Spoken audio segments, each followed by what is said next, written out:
2 morti ed altri 3 contagiati. Il coronavirus stronca le vite di un uomo di Licata e di un uomo di Ribera. Le poste cambiano il calendario delle pensioni, ad aprile e a giugno saranno pagate in più giorni. Non saranno gli studenti a essere penalizzati, l'anno scolastico è salvo, ma le scuole difficilmente riapriranno. Proseguono controlli delle forze dell'ordine, solo ieri in provincia sono state denunciate 91 persone, da ieri le strade vengono monitorate anche da un elicottero dei carabinieri.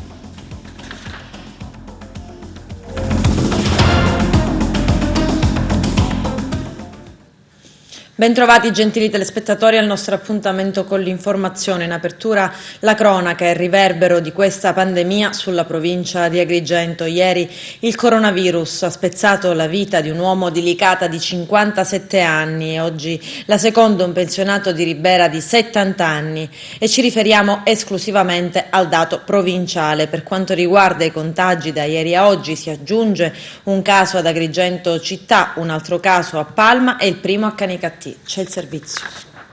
Bollettino nero quello per la provincia di Agrigento, 2 morti ed altri 3 contagiati. Un pensionato di Ribera di 70 anni, risultato essere tra i positivi al Covid-19, è deceduto nella notte all'ospedale Umberto I di Enna, dove era stato trasportato d'urgenza in seguito all'aggravarsi delle sue condizioni. Il pensionato era risultato negativo a un primo tampone effettuato all'ospedale di Sciacca. Dimesso e posto in quarantena fiduciaria a casa, l'uomo accusato dei problemi respiratori ed è stato riportato in ospedale, questa volta a Ribera, dove gli è stato fatto un secondo tampone che aveva dato poi esito positivo. Da Ribera era stato trasferito nel reparto di rianimazione dell'ospedale di Enna, dove durante la notte è deceduto. Ed un 57enne di Licata, posto in stato di quarantena poiché aveva avuto contatti diretti con un compaesano 52enne risultato positivo al Covid-19, è stato trovato privo di vita all'interno della sua abitazione. A chiamare ieri la Polizia di Stato, gli agenti del commissariato di Licata, sarebbe stato un familiare. L'uomo, deceduto a Licata, pare che avesse fatto un viaggio di rientro a Licata in compagnia del compaesano 52enne che poi venne soccorso, oltre che da un'ambulanza del 118 anche dai vigili del fuoco. Stava male, molto male, ed è stato portato all'ospedale Sant'Elia di Caltanissetta, dove è stato ricoverato in rianimazione. Poche ore dopo il suo ricovero è arrivata la certezza, con l'esito positivo di un tampone, che era affetto da coronavirus. Per quanto riguarda i casi di contagio in provincia di Agrigento, è risultato essere positivo un altro agrigentino, un medico dell'ospedale San Giovanni di Dio del reparto di cardiologia di 50 anni, che è asintomatico e adesso si trova in quarantena domiciliare. Si registra un secondo caso a Palma di Montechiaro e il primo caso a Canicattì. Sembra trattarsi di una donna. Il primo cittadino in un video ci dice che la paziente sta bene ed è in autoisolamento. Ho appena avuto la comunicazione da parte dell'ASP che a Canicattì abbiamo il primo caso di contagio da coronavirus. Mi sono messo immediatamente in contatto con l'ASP, con l'ufficiale sanitario, con le forze dell'ordine, ai quali ho comunicato questa circostanza. Ho avuto anche una chiacchierata telefonica con il soggetto in questione che mi ha rassicurato sul suo stato di salute, sta bene, ha soltanto qualche piccolo sintomo, non ha avuto contatti sociali dal giorno 11 marzo e questo è un elemento molto importante che appunto ci tranquillizza tutti su un'eventuale ulteriore ipotesi di contagio. Ho augurato al paziente, al soggetto, una pronta guarigione a nome di tutta la città e testimoniando la vicinanza di tutti noi in questo momento particolarmente difficile. Questa notizia però ci deve fare non abbassare la guardia, anzi ci deve alzare, ci deve mettere tutte nelle condizioni di essere molto più restrittivi nell'applicazione della norma, evitando quanto più possibile contatti sociali tra di noi, e che è l'unico rimedio per combattere questo maledettissimo virus. E quindi rivolgo a voi, a tutti noi, rivolgo anche a me stesso un appello ad essere ancora più forti, ancora più uniti in questo momento difficile, ma sono certo che Canicattì, come ha sempre dimostrato, è una grande comunità e anche in questo caso riusciremo a combattere questo virus e saremo ancora più forti di prima. In videoconferenza aggiornamento sull'emergenza coronavirus in Sicilia dell'assessore regionale alla salute Ruggero Razza, riflettori puntati sul sistema sanitario del Mezzogiorno, sulle mascherine con un velato attacco alle altre nazioni, un plauso alla generosità di chi invece è solidale e l'utilizzo del farmaco sperimentale. Sentiamo. La regione siciliana, sui fronti di maggiore criticità, che sono proprio legati alle terapie intensive, sta attuando un piano di progressione e di crescita che, come ho riferito all'Assemblea regionale siciliana, ci porterà ad avere ampiamente più di 400 posti integralmente dedicati alla nostra emergenza regionale. Così come crescono in tutto il territorio della regione i posti letto dedicati alle strutture Covid. E su questo vorrei fare un piccolo approfondimento, perché vedete, giustamente c'è attenzione nei confronti del nostro sistema sanitario, c'è ad ogni livello istituzionale, c'è a livello di opinione pubblica, c'è un'attenzione della stampa anche nazionale ed internazionale, perché si avverte in maniera a volte asfissiante con la sensazione che il Mezzogiorno sia in perenne ritardo, che ci siano incompiute, che non si sia all'altezza di gestire una situazione di emergenza. E allora a me piace dire una cosa, che va a merito soprattutto degli operatori della nostra sanità regionale. In questo momento noi abbiamo elaborato un piano che tiene conto dell'andamento epidemiologico del contagio. Non è quello che doveva fare la Sicilia il problema.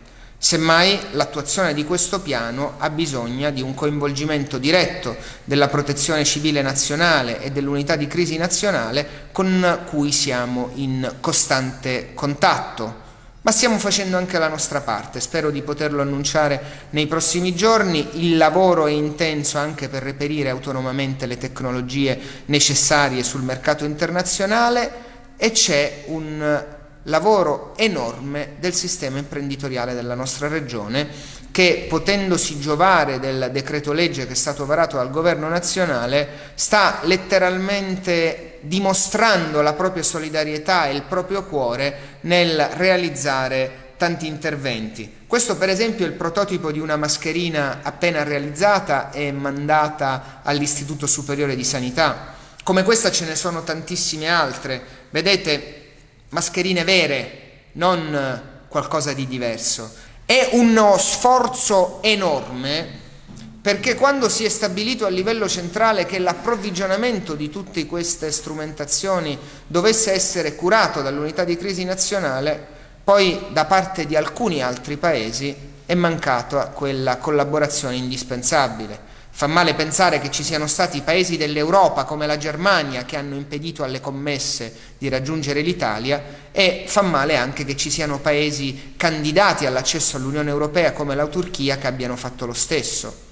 Lo sforzo è enorme, lo sta guidando il governo nazionale in un rapporto di collaborazione feconda con tutte le amministrazioni regionali. Noi stiamo facendo la nostra parte e voglio sperare che presto tutti gli operatori sanitari possano essere messi nelle condizioni di operare nella massima sicurezza possibile, che se su internet c'è scritto che un test dà effetti positivi e che consente di verificare la positività in 10 minuti sia per forza vero, perché in questo momento la comunità scientifica ne sta assaggiando la veridicità e solo allora potremo valutare se utilizzarli o meno. Molto diverso invece è il funzionamento che sta avendo il farmaco sperimentale. Anche questa è una sperimentazione, ma la Sicilia sta utilizzando sui propri pazienti, non soltanto su quelli in terapia intensiva, il farmaco messo a disposizione per tentare di agevolare il processo di guarigione dal coronavirus. Voglio anche rasserenare tutti sulla attenzione che si sta ponendo per gli operatori sanitari. Noi non possiamo permetterci di commettere errori che altrimenti sarebbero gravemente lesivi. C'è però una regola e ancora questa regola non è eseguita a dovere.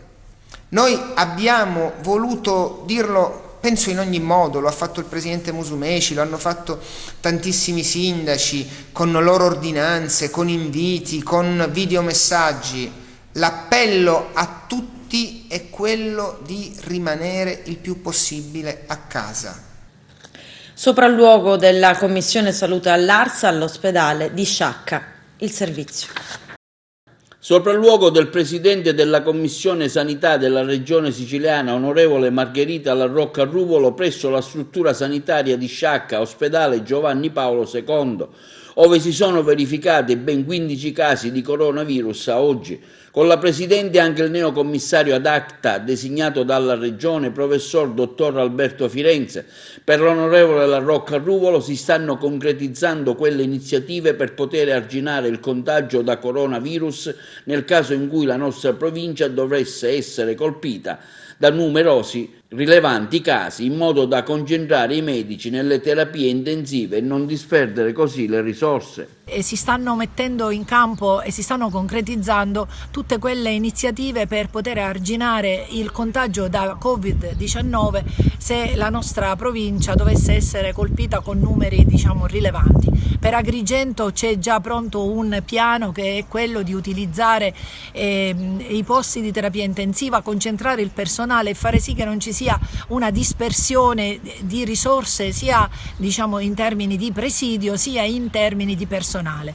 E stamattina parlavo con la direzione sanitaria, le proposte che sono arrivate sono ben accette e su questo stanno lavorando. Ho fatto un sopralluogo con il dottore Firenze per quanto riguarda invece il presidio ospedaliero di Sciacca e Ribera, quindi per gli ospedali riuniti, e l'idea ormai quasi certa è di fare Ribera un riferimento Covid dedicato. Lasciare su Sciacca la possibilità di utilizzare la terapia intensiva con 20 posti letto per quello che sarà l'emergenza e nello stesso tempo attivare tutto quello che serve per utilizzare al meglio sia il personale sanitario che i presidi che ci sono e quelli che arriveranno. L'emergenza coronavirus ci deve fare riflettere tutti perché è una problematica seria che deve essere affrontata in maniera attenta da parte di tutta la collettività, a partire dalle amministrazioni comunali, a cui va ovviamente la nostra attenzione particolare perché controllino il territorio e facciano in modo che la gente rimanga a casa, che sanificano gli ambienti sia esterni che interni perché diventa fondamentale e che diano una mano ovviamente a chi in questo momento è in prima linea, gli operatori sanitari. I nostri operatori sanitari sono la nostra risorsa e per questo dobbiamo fare in modo che stiano in sicurezza, ancor prima loro per rendere sicuri ovviamente la collettività. In atto abbiamo già stamattina dato indicazioni, domani dovrebbero essere pronti i lavori di rimodulazione dell'area di emergenza del presidio di Sciacca, già sono in corso i lavori in modo che si eliminino le commistioni esistenti e possano dare sicuramente più sicurezza agli operatori e alla collettività. Abbiamo anche individuato un'area dedicata di subintensiva e intensiva e riusciremo nelle prossime ore che forse tutti i posti di intensiva che noi abbiamo a Sciacca li possiamo tutti trasformare in pressione negativa. Quindi una risposta che dà sicurezza al territorio e che dà sicurezza a una struttura ospedaliera. Più tardi incontrerò tutti i primari degli ospedali riuniti Sciacca e Ribera per definire con loro percorsi adeguati che diano ovviamente certezza delle azioni che noi dobbiamo compiere. Noi dobbiamo essere sicuri noi per dare sicurezza agli altri. Stiamo facendo di tutto rapidamente e velocemente per fare in modo che questi ospedali siano veramente il riferimento di un territorio che ha bisogno e soprattutto che non vadano a ingolfare quella che è le aree metropolitane su cui confluiscono già tantissime altre persone. Proseguono i controlli da parte delle forze dell'ordine su tutto il territorio della provincia di Agrigento, sebbene una parte considerevole della popolazione sembrerebbe aver capito il messaggio, oltre che l'obbligo di restare a casa se non per estrema necessità. È pur vero che bisogna ancora oggi riscontrare una certa diffidenza di alcuni nel rispettare le regole. Secondo i dati della Prefettura di Agrigento, nella sola giornata di ieri, 20 marzo 2020, le forze dell'ordine hanno controllato su tutto il territorio agrigentino ben 2.077 persone. Di queste 91 sono state denunciate per inosservanza del decreto del governo. Da ieri in volo anche un elicottero dei carabinieri che perlustrerà la zona, dando un supporto supporto logistico ai militari impegnati sul territorio, controlli estesi anche agli esercizi commerciali. Quelli controllati sono stati 1688. E le poste cambiano il calendario delle pensioni, da aprile a giugno saranno pagate in più giorni. Il servizio del nostro direttore Arturo Cantella. A causa del coronavirus, le poste italiane comunicano che il ritiro delle pensioni del mese di aprile inizieranno. A partire dal 26 marzo le poste italiane comunicano che sarà possibile il ritiro anticipato delle pensioni. Le pensioni infatti del mese di aprile per i pensionati titolari di un conto BancoPosta, di un libretto di risparmio, saranno accreditate in anticipo. Se invece non si può evitare di ritirare la pensione in contanti in un ufficio postale, sarà necessario presentarsi agli uffici postali secondo la seguente ripartizione. Il 26 marzo, giovedì, si pagheranno le pensioni con la lettera che comincia dalla A alla B, il 27 marzo, venerdì dalla C alla D, il 28 marzo, sabato dalla E alla K, il 30 marzo, lunedì, dalla L alla O, mentre il 31 marzo saranno pagate le pensioni che andranno dalla P alla R, il 1 aprile, mercoledì, dalla S alla Z. Nell'attuale emergenza sanitaria, comunica l'ente Poste, le nuove modalità di pagamento delle pensioni hanno carattere precauzionali e sono state introdotte con l'obiettivo prioritario di garantire la tutela della salute dei lavoratori e dei clienti di Poste Italiane. In queste fasi ciascuno è pertanto invitato a entrare negli uffici postali esclusivamente per il compimento di operazioni essenziali, indifferibili, in ogni caso avendo cura, ove possibile, di indossare dispositivi di protezione personale, di entrare in ufficio solo all'uscita dei clienti precedenti, tenere la distanza di almeno 1 metro, sia in attesa all'esterno degli uffici che nelle sale aperte al pubblico. Appello del responsabile del movimento Mani Libere Giuseppe Di Rosa ai 43 sindaci della provincia. Predisponete un unico documento per chiedere l'incremento dei posti di terapia intensiva, l'apertura urgente di un reparto di malattie infettive o in alternativa che sia predisposto subito un ospedale da campo come quello dello Spallanzani. Sentiamolo. Un appello ai 43 sindaci, un appello ai 43 consigli comunali della provincia di Agrigento. Sbrigatevi, mettetevi a disposizione della vostra gente di chi vi ha votato per rappresentarli. I sindaci siete responsabili della protezione civile comunale, siete responsabili della salute pubblica. È finito il tempo di parlare di tasse, di parlare di sgravi, le tasse non le pagherà comunque nessuno. Date la possibilità alla gente di poter sperare di rimanere vivi. Se ormai il Covid-19, il coronavirus è arrivato nella nostra provincia, la nostra provincia non ha le strutture mediche e ospedaliere che ha a Bergamo. A Bergamo e a Milano e in altre realtà 3.500 morti. Se arriva qua è una strage. E allora elaborate come consigli comunali, i presidenti dei consigli comunali, mettetevi a disposizione della vostra gente. Immediatamente deliberate l'immediata richiesta alla Protezione Civile Nazionale, al Governo, a Mattarella, di un ospedale da campo, dell'incremento dei posti di intensiva e l'apertura di un reparto di malattie infettive in provincia di Agrigento. I 4 ospedali, Agrigento, Sciacca, Canicattì e Licata, non hanno possibilità di posti di intensiva, non hanno un reparto di malattie infettive. Un ospedale da campo come quello che è stato installato allo Spallanzani di Roma necessita ad Agrigento. Date la possibilità a tutti, a me, a voi, a chi vi ha votato, di poter sperare di rimanere vivi. È la pandemia che è la terza guerra del mondo. Questa è la terza guerra mondiale. Non contate oggi i rischi, non contate oggi quanti danni ha fatto, perché non sappiamo quanti ne potrà fare ancora. 3.500 morti in Italia sono troppi. Arrivata qua, e ormai è arrivata, non riusciremo a mantenere i livelli bassi che dovremmo mantenere. Non abbiamo la sanità. Ora è il momento di non raccontare fronzoli alle persone, ma è il momento di fare tutti insieme. Che Dio ci aiuti e aiutateci voi. Il presidente del sindacato italiano dei medici si fa portavoce dell'intera categoria. I dettagli nel servizio di Margherita Tropiano.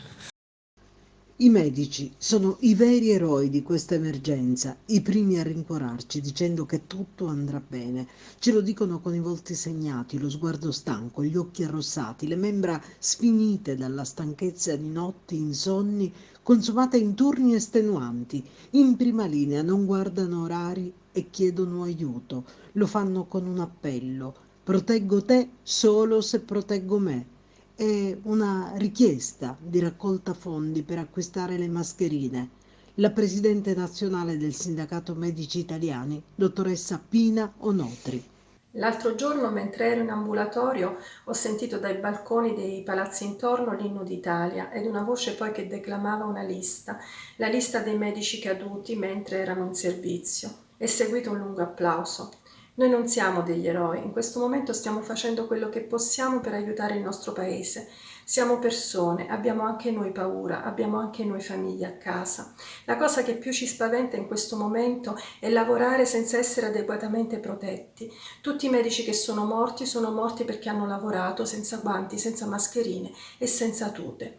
Il Sindacato dei Medici Italiani si è attivato per aprire una sottoscrizione e raccogliere fondi affinché anche ai medici che ne sono in questo momento sprovvisti arrivi qualche mascherina, arrivi qualche paio di guanti. Siamo riusciti a far arrivare 10.000 mascherine chirurgiche nel Lazio, altre 10.000 ne arriveranno tra un po' in Puglia, 30.000 mascherine dovrebbero arrivare a Malpensa la prossima settimana, ma da soli non possiamo farcela.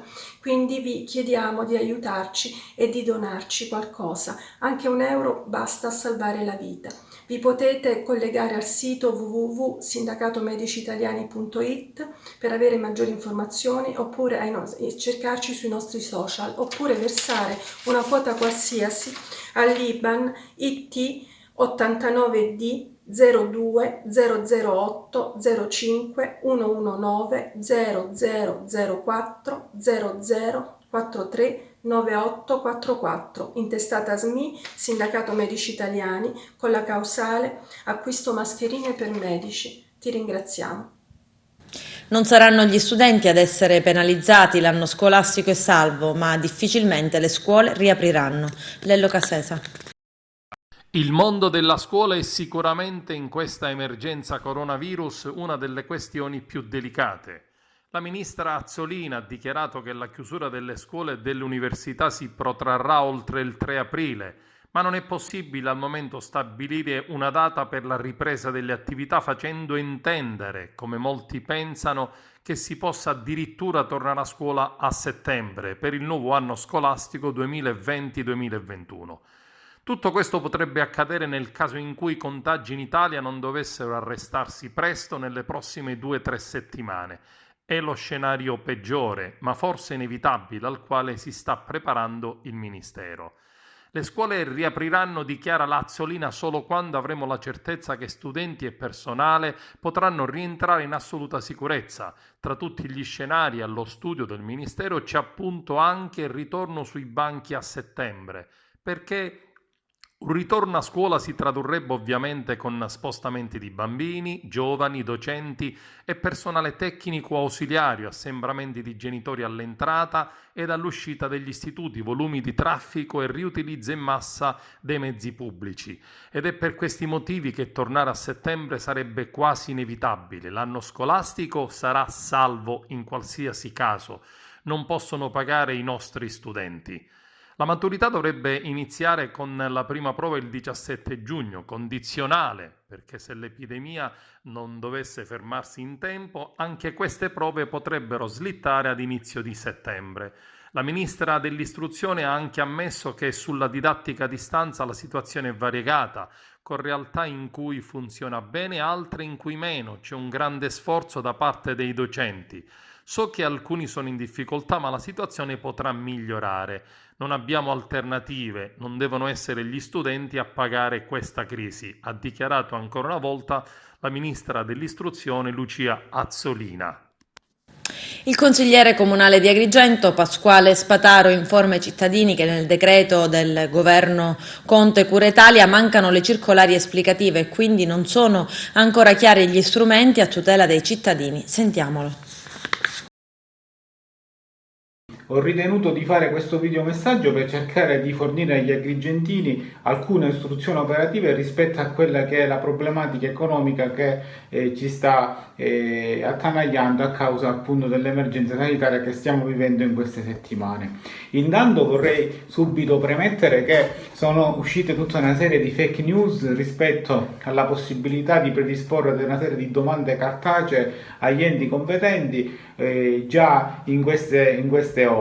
Ad oggi esiste soltanto il decreto e mancano appunto le circolari esplicative da parte degli organi competenti che le stanno predisponendo proprio in queste ore, per cui fino a quando non ci saranno appunto le circolari esplicative non sarà possibile in nessuna maniera procedere alle domande da inoltrare agli organi competenti, per cui questa è una prima precisazione. Per chi oggi vuole fare delle domande, non esistono modelli predisposti dagli organi competenti che per percepire le prestazioni che sono state riconosciute dal governo con il decreto Cura Italia. Detto ciò, abbiamo due tipologie sostanzialmente di prestazioni a cui si può accedere. Da una parte quelli che riguardano i lavoratori dipendenti e dall'altra parte quelli che riguardano i lavoratori autonomi. Per quanto concerne i lavoratori dipendenti, posso segnalare che esiste appunto lo strumento principale, che è quello della cassa integrazione in deroga. Cassa integrazione in deroga che è una domanda che già può essere predisposta da parte dei datori di lavoro e che necessitano un'autorizzazione da parte della regione. Una volta ricevuta l'autorizzazione da parte della regione, sarà l'INPS attraverso le proprie direzioni provinciali a provvedere direttamente al pagamento nei confronti dei dipendenti direttamente presso i loro conti correnti. È chiaro che la domanda deve essere predisposta dal datore di lavoro e poi il pagamento avverrà nei conti correnti dei dipendenti interessati. Per quanto riguarda i lavoratori autonomi, esiste la situazione che riguarda l'indennizzo delle 600 euro. Possono accedere all'indennizzo delle 600 euro i titolari di partite IVA e tutti coloro che sono lavoratori stagionali, possono accedere i lavoratori agricoli che abbiano almeno 50 giornate di lavoro nell'anno 2019 e poi tutti i lavoratori che rientrano all'interno del fondo dello spettacolo. Ovviamente si tratta di una misura minima, però è una misura necessaria ed importante per tutti coloro che svolgono l'attività autonoma e che oggi si vedono ridurre drasticamente le proprie entrate se non azzerate. Per cui nelle prossime giornate proporrò un ulteriore videomessaggio per aggiornarvi rispetto a quelle che sono le misure operative che permetteranno a tutti gli agrigentini di predisporre le domande necessarie per accedere alle prestazioni che sono state determinate attraverso il decreto Cura Italia. Mi raccomando, restate a casa perché solo attraverso una resistenza domiciliare potremo sconfiggere questo maledetto virus. In un comunicato stampa, la gestione commissariale del servizio idrico integrato ex Girgenti Acque si rivolge a tutti gli utenti scrivendo: in un momento così difficile per tutti dobbiamo anche noi fare appello alla solidarietà e senso civico di tutti i cittadini della provincia di Agrigento.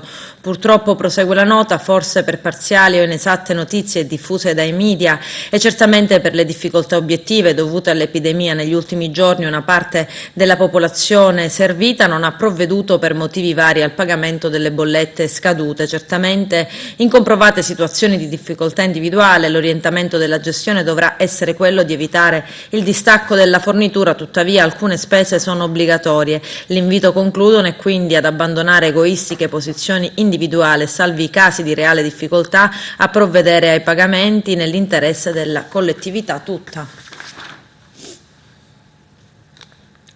È tutto diverso, l'Italia continua a stare a casa e noi vi mostriamo anche i momenti migliori, quelli divertenti. Adesso ci sono i vostri video, guardate.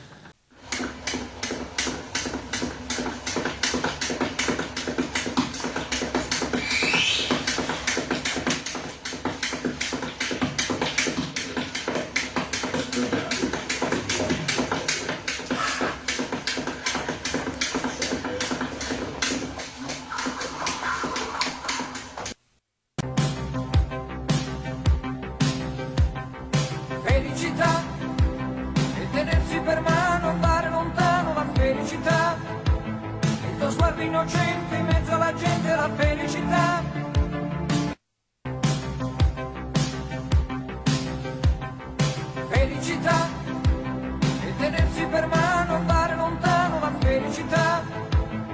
lo sguardo innocente in mezzo alla gente, la felicità.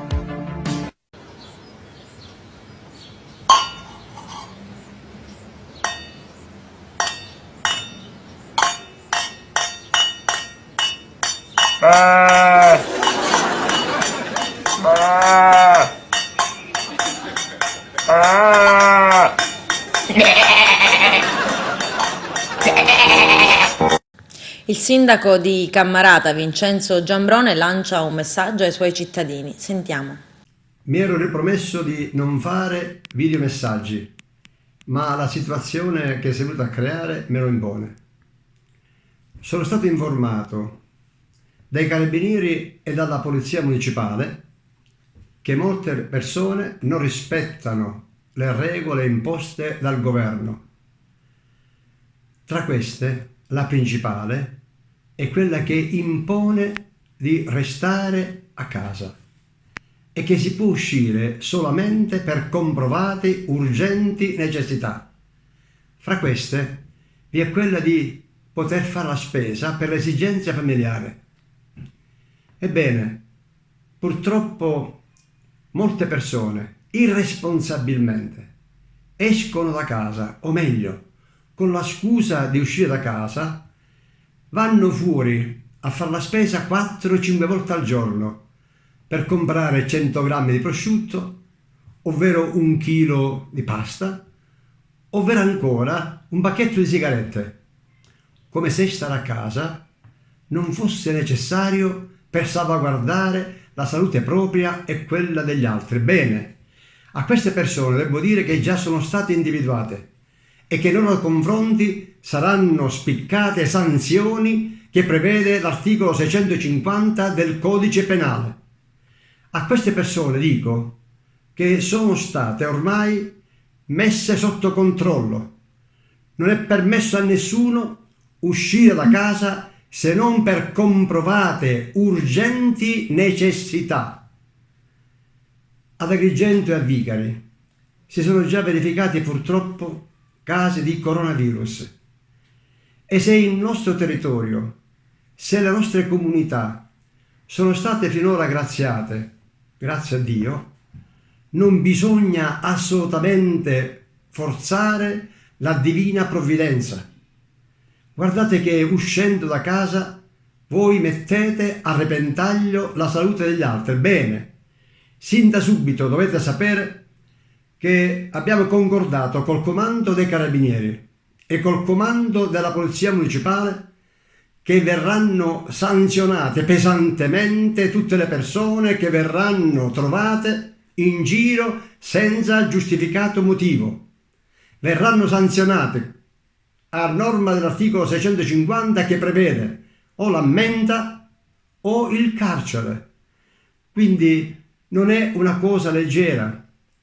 Allora vi invito al senso di responsabilità, perché voi persone responsabili, non potete giocare con la vostra vita e mettere a repentaglio quella degli altri. Guardate che ormai c'è la consapevolezza che il momento che stiamo vivendo è un momento analogo a quello della guerra. E la guerra impone regole rigide. Noi siamo chiamati a rispettarle. E allora per rispettarle alcuni hanno bisogno del polso fermo. Bene, prima ho mandato dei messaggi usando il verbo pregare, capisco che non è stato recepito. Allora avverto tutti coloro i quali non rispettano la legge che saranno sanzionati pesantemente. A nessuno sarà permesso poter giocare con la vita degli altri in forza della loro inconsapevolezza e della loro stupidità.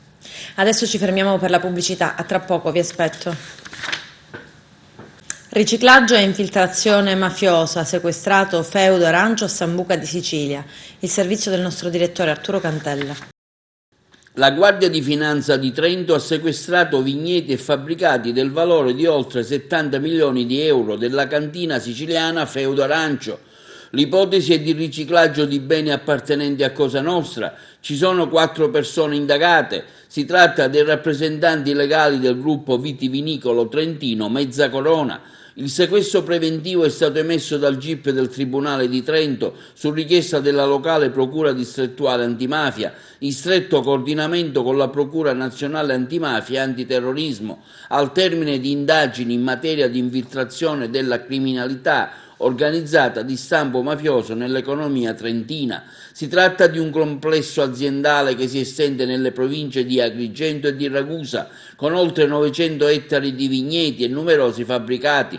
Contestualmente sono in corso numerose perquisizioni presso le abitazioni dei 4 indagati. Le indagini, sviluppatesi attraverso ricostruzioni societarie, esami documentali, accertamenti bancari, acquisizioni informative e testimoniali anche da numerosi collaboratori di giustizia, hanno permesso di appurare che tra il 2000 e il 2005 è stata effettuata un'operazione commerciale attraverso la quale sono state acquisite da parte del gruppo vitivinicolo trentino Mezza Corona le 2 tenute siciliane dalla precedente proprietà mafiosa per ottenere i terreni e gli edifici pertinenziali precedentemente individuati come funzionali ai progetti di sviluppo del gruppo. I beni, a quanto risultato dalle indagini, erano inizialmente di proprietà di uomini d'onore della famiglia di Salemi e sono poi stati ceduti in gestione a prestanomi, pur rimanendo, dicono gli investigatori, all'allora capo mandamento di Sambuca di Sicilia.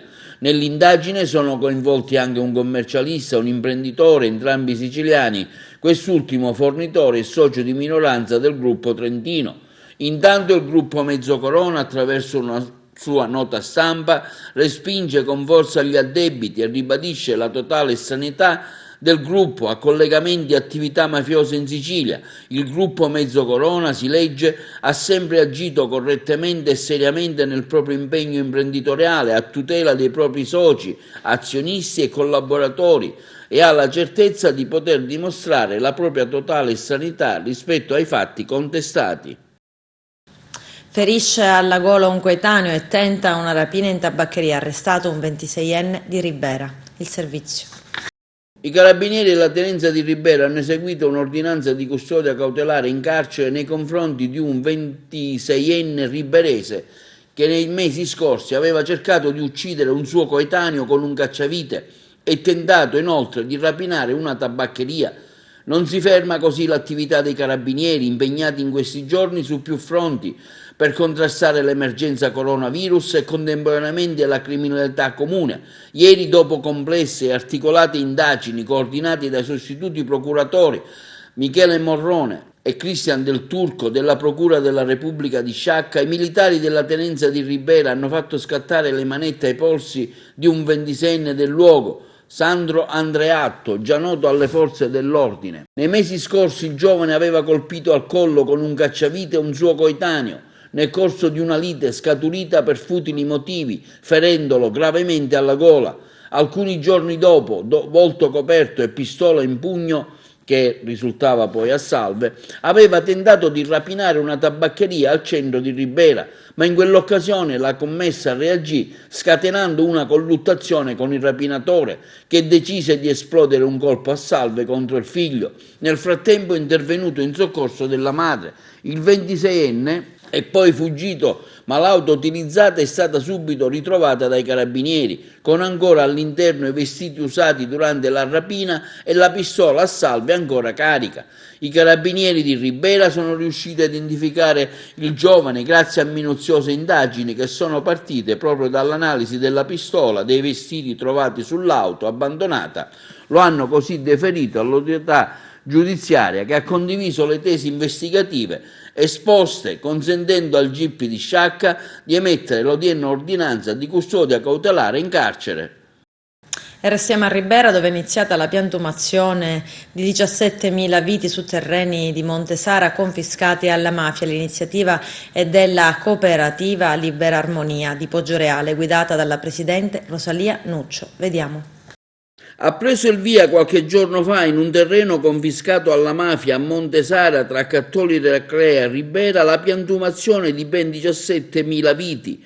L'iniziativa è della cooperativa Libera Armonia di Poggioreale, guidata dalla presidente Rosalia Nuccio, che nella stessa zona, in un altro appezzamento, già da diversi anni coltiva anche grani siciliani. A seguire il progetto, che sarà sviluppato su 5 ettari di terreno, è l'agronomo Angelo Moscarelli. Ci troviamo in contrada Montesara in agro di Ribera, in prossimità di Cattolica Raclea. È un terreno confiscato di proprietà del comune di Ribera che è stato assegnato alla cooperativa Libera Armonia di Poggioreale. Ebbene, dopo aver estirpato degli alberi di noce che erano completamente disseccati, l'anno scorso abbiamo coltivato del grano duro che è stato trasformato in pasta alimentare a lenta essiccazione e ci approssimiamo oggi alla piantumazione di circa 17.000 piante di vite, tra cui 3 ettari di nero d'avola e 2 ettari di grillo. Piante sono innestate e provengono dal vivaio Roscedi. Oggi siamo qui a impiantare meccanicamente queste barbatelle nella speranza che possa piovere e far sopravvivere quantomeno queste barbatelle che stiamo per impiantare. L'obiettivo della cooperativa è la produzione trasformata sia di grano duro in pasta alimentare a lenta essiccazione sia la produzione di vino a Docchi Sicilia o IGP Terre Siciliane. I fabbricati andranno valorizzati e ristrutturati per fini produttivi occupazionali, agrituristici e praticamente faremo una cantina aziendale per la trasformazione dell'uva in vino. La cooperativa non ha queste forze economiche per poter approntare con risorse proprie questi lavori di ristrutturazione dei fabbricati.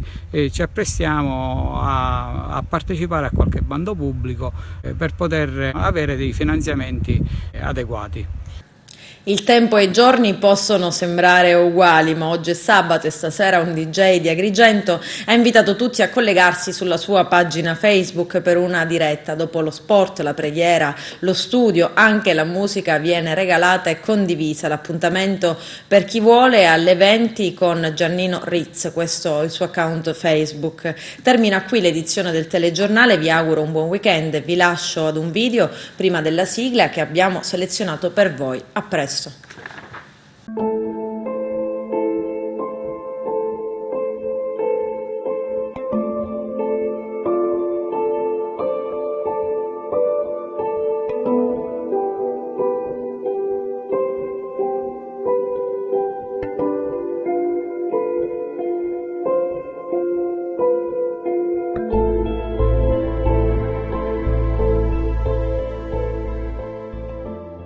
Era l'11 marzo del 2020. Le strade erano vuote, i negozi chiusi, la gente non usciva più. Ma la primavera non sapeva nulla. I fiori continuavano a sbocciare, il sole a splendere, e tornavano le rondini, e il cielo si colorava di rosa e di blu. La mattina si impastava il pane e si infornavano i ciambelloni.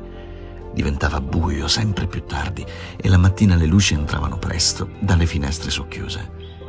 Era l'11 marzo 2020.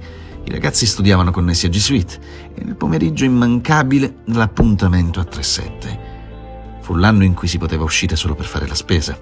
Dopo poco chiusero tutto, anche gli uffici. L'esercito iniziava a presidiare le uscite e i confini, perché non c'era più spazio per tutti negli ospedali e la gente si ammalava.